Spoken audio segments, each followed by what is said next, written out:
my name is Susan Bolio. I've been a community member in the Brainerd Lakes area for the last 20 years or so and been teaching on trauma and healing for about the last decade. And in this video, we're going to be talking about how to support the healing process for others. And this time we're going to do awareness of the heart and emotions, and so beginning to tune into that a little bit. So inviting you to get yourself into a comfortable position, whatever feels good to you, and if closing your eyes feels good, you can close your eyes, otherwise just having a soft gaze down. And as you bring your awareness inward, just getting curious about what emotions are present for you right now in this moment.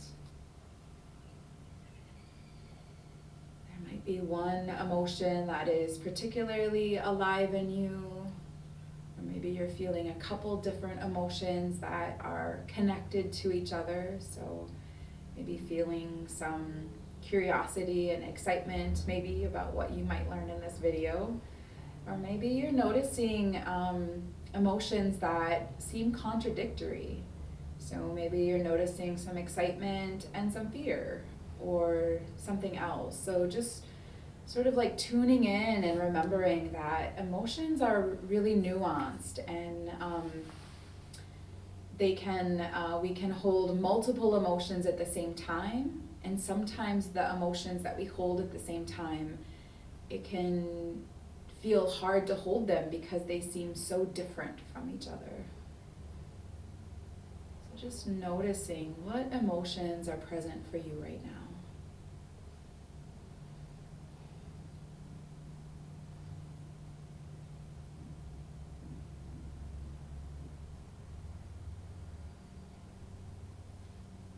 Seeing if you can name the emotion, and maybe even as you're noticing emotions in your body, or noticing emotions, maybe noticing how they show up in your body. Where do you feel them in your body?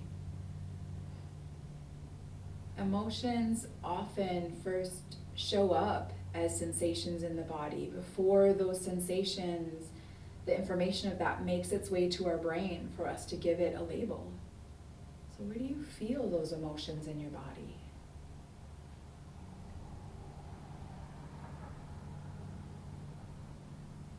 Tuning into that heart-body connection, and perhaps also noticing if there's a particularly strong emotion for you.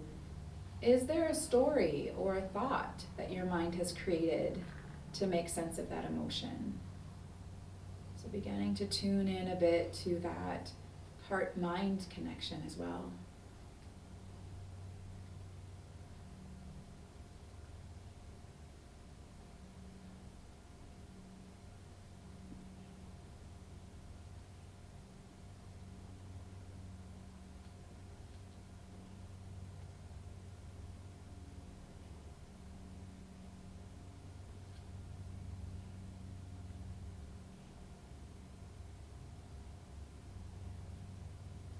Bringing your awareness for just a moment or two to your breath, noticing how your body is breathing itself. And then we'll close with a grounding breath together. A big inhale in through the nose, and a slow exhale out through the mouth.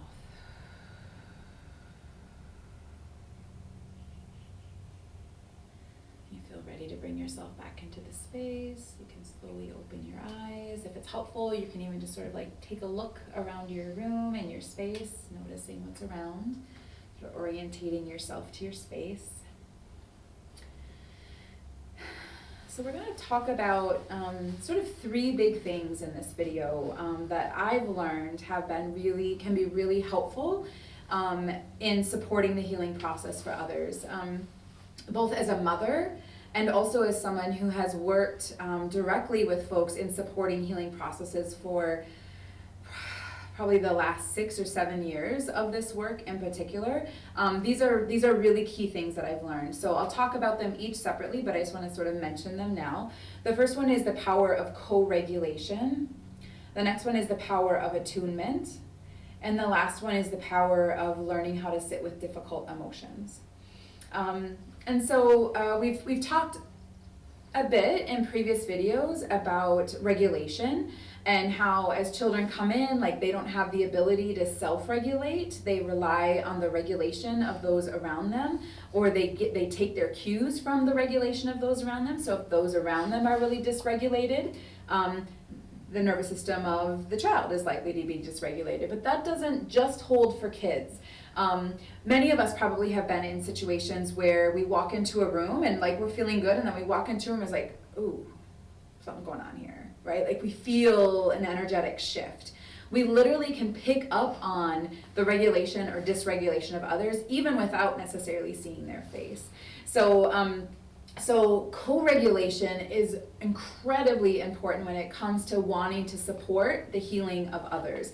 If I'm trying to work with someone, if I'm trying to support somebody who has experienced a lot of trauma and there's a lot coming up for them, but my nervous system is dysregulated, I'm not going to be able to support them. And in addition, the dysregulation of my nervous system, which they're going to pick up on, might not be consciously, but unconsciously pick up on that, is going to create a lack of felt sense of safety.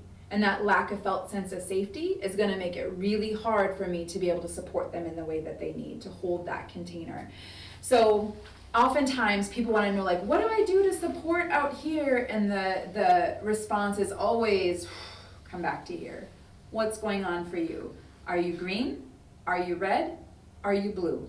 How is your body breathing itself? Is it short and shallow? Is it in the chest? Is it slow and deep in the belly? Like tuning into those physiological cues that help you to notice where's your nervous system at and what might be needed so that you can support your own nervous system and regulation, so that you can help support the nervous system and regulation of the other. The next piece is the power of attunement, and I know I talk a lot about these things in relation to like children, but that's because that's where most of the research in these things is at. But attunement, it requires us to first be present in the moment and noticing what's going on with us before we can tune into another. So again, if I'm not present in my body, if I'm worried, if I'm thinking about what I should do or what I should say, or thinking about something from last night or whatever it might be, if I'm not in the present moment, I'm not going to be able to tune into the energy of what's happening with the other, and therefore be able to support them in the ways that are needed. So getting ourselves into the present moment is a critical piece of this, as is, again, tuning into our own regulation. And so once we're in the present moment and we're regulated, there's these really interesting neurons in our brain. So neurons are brain cells, or nervous system cells, actually, because we have neurons in our heart and in our gut, not just in our brain. But we have what's called mirror neurons in our brain. And so mirror neurons are, again, beautiful reminders that we are meant to be in relationship and connection with each other, because when somebody's experiencing something that is, let's say it's really good, let's say it's just overwhelming excitement or joy. Many of us have been in experiences like that where we see that in someone else and suddenly we get a rush of that energy as well, right? That's because of these mirror neurons. Likewise, we might see somebody do something where they hurt themselves and we're like, we feel that as well, right? Those are all our mirror neurons working. So our mirror neurons help us to tune into what is happening for the other, and it almost activates in us as if that thing is happening to us. So mirror neurons can really be our ally in helping us to tune into others. Let's see.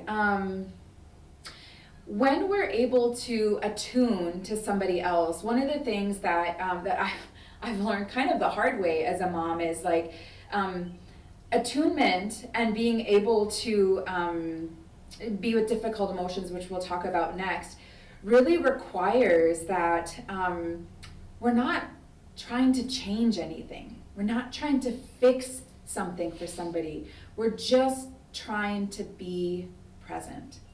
And I remember when I was going through the training to become a mind-body medicine facilitator, my instructor said, a lot of times if somebody's experiencing a lot of really big or difficult emotions, especially say after the passing of a loved one, like there's really nothing you can say that's gonna make it better for them. This is nothing.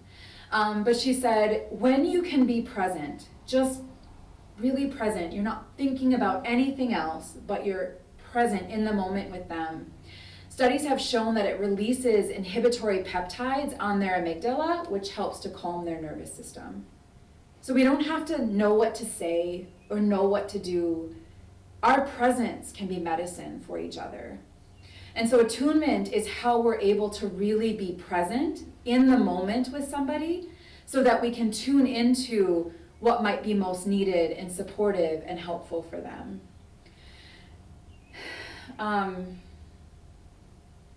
Another thing I want to mention around attunement is, again, in our current society, we give a lot of credence to the mind and like what the mind knows and what we can say and saying the right things. But attunement has a lot more to do with like tuning into what our body is telling us and tuning into what our heart and spirit is telling us. So there's a lot of wisdom in those other parts of ourselves that isn't always consciously processed in the mind.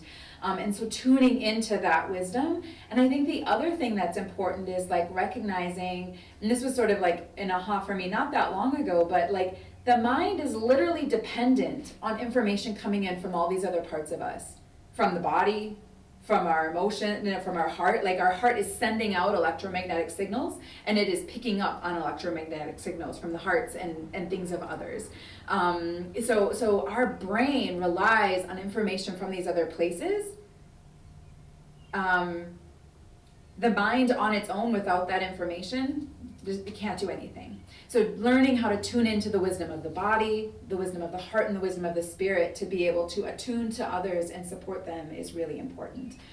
And then the last piece I want to talk about is the power of sitting with difficult emotions. And I talked in a previous video about how often in our society, in our families growing up, we didn't learn how to be with difficult emotions very well. We often learned that emotions like anger or grief or different things like that had damaging, harmful, destructive outcomes in the family or whatever it was. And so we sort of have learned that emotions are good or bad. But again, emotions are not good or bad. If you are human, which if you're watching this video, you probably are, all humans have all of the emotions at some time in their life, whether they recognize them or not. The whole range of emotions. And so learning how to be able to be with some of these more difficult emotions is really critical. First in ourselves, so that we can be with them with another. I'm going to share with you a quick story of like the insight for me when I really began to understand this.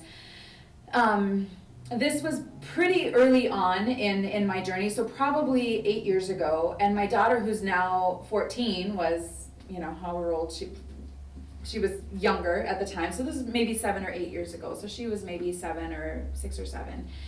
But she had gone with me to a work thing over the summer. And on the way home, she still loves playing with Legos, but she had brought Legos with, and she was trying to build a Lego house on her lap in the car. And it was falling apart. Now, I didn't know this. I was driving, but all of a sudden I could feel like this tightness in my belly. And I looked in the rearview mirror and I could see she was in the back really upset. And so I asked her, like, hey, Sophia, what's going on? And she told me, she was trying to like build this and she was on the verge of tears. And I just started learning about breath practices. So I was like, okay, honey, let's do some breathing. Now, I had never done breathing with her before. So I'm trying to show her like, and she's back there going, and I can feel the energy getting bigger and bigger, right? And I'm getting more and more uncomfortable. And in that moment, because of my own conditioning, my own experiences, I only had 2 options on the table. I could yell at her and tell her to knock it off, it's not a big deal, blah, blah, blah, so that she'd stop, so that what I was feeling would stop. Or I could dissociate and check out, because I couldn't stand what was happening, what I was feeling in my body. And I chose what I thought was the lesser of 2 evils. I checked out. But I'm so grateful for the insight that I had in that moment, because the insight I had in that moment was, even though I was checking out and I wasn't screaming at her, I was still sending her the message that your big emotions are not okay. And if you can't learn how to shut that down, we can't stay in connection. So that was the day I realized, like, if I wanted to be able to sit with my kids when they were having big emotions, I had to learn how to sit with my own. I had to learn how to regulate my nervous system when it was feeling overwhelmed. So I share that story because I think it's really important that, again, we often think, what do we do for the other? But it always starts with what awareness do we have? What practices do we have? What is our regulation? All of that. Because if we cannot stay grounded and regulated, we cannot show up in supportive ways for others. And so learning how to sit with our own big emotions is a huge piece of this journey as well. I talked in the last video about practices that can help with that regulation, breath practices, grounding practices, expressing emotions through, different art forms and things like that. So there are lots of different ways to work with big emotions when they're moving, but I would encourage you to learn how to do that for yourself first, so that when you're trying to support somebody, when big emotions come up for them, which in the healing process they will, that you can hold the container for that they will feel that safety because they don't feel you recoil or shut down or start to get agitated because of what's coming in for them. And I just want to thank you so much for joining me again for this video, and I hope that some of what was shared will help support you in being able to really do some of that deeper reflective work and notice where are your growth edges, and when it comes to being able to support others, what are ways that in supporting yourself more, it will help you to be able to support others more.